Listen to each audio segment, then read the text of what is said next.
Hello vlog, so si Boss Verb na naman nga no. So ito na nga, wala na nga intro. And kasi nga may mga couple of seamans na nag-PPM na sa akin talaga. So mga nakaraan pa. So ang tanong nga nila is kung worth it nga daw ba na lisanin nila yung pagbabarko na ipagpapalit sa Australia. So ito recently lang may nag-PM na naman sa akin. So ito tatapusin ko na. So ito based on my opinion lang.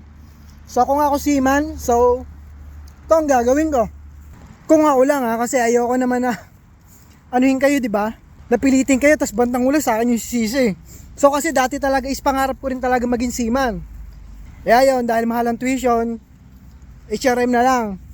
Di naman talaga mawala yung advantages at disadvantages. Once na lisanin mo yung pagbabarko, di ba? At ipagpapalit mo dito sa Australia at magsisimula ka sa umpisa as in. So kung ako ay seaman tapos may enough na fund na ako, let's say good for 2 years, 'di ba? Kasi pinakamabilis nga na pagpunta dito is yung student talaga. So oo, para sa akin, susugal ako. Seaman ako based on my opinion. Kasi mga tol, di mo naman talaga maranasan yung kakalabasan ko, di mo susubukan, 'di ba? So kung gusto mo talaga and yung pangarap mo, syempre tuparin mo.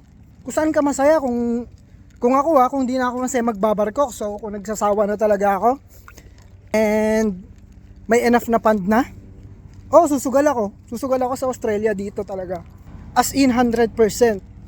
Pero kung ikaw takot ka sumugal tapos parang napipilitan ka lang or naiinggit sa ibang tao na nandito, wag, kasi masyadong mahirap, especially kung pupunta ka dito as a student.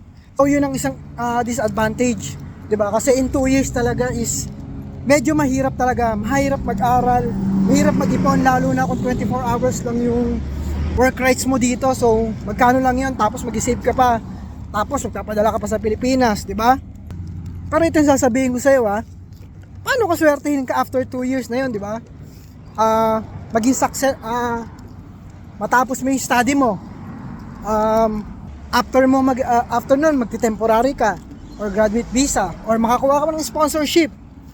Tapos in the next few years is swertehin ka, maging permanent ka. 'Di ba?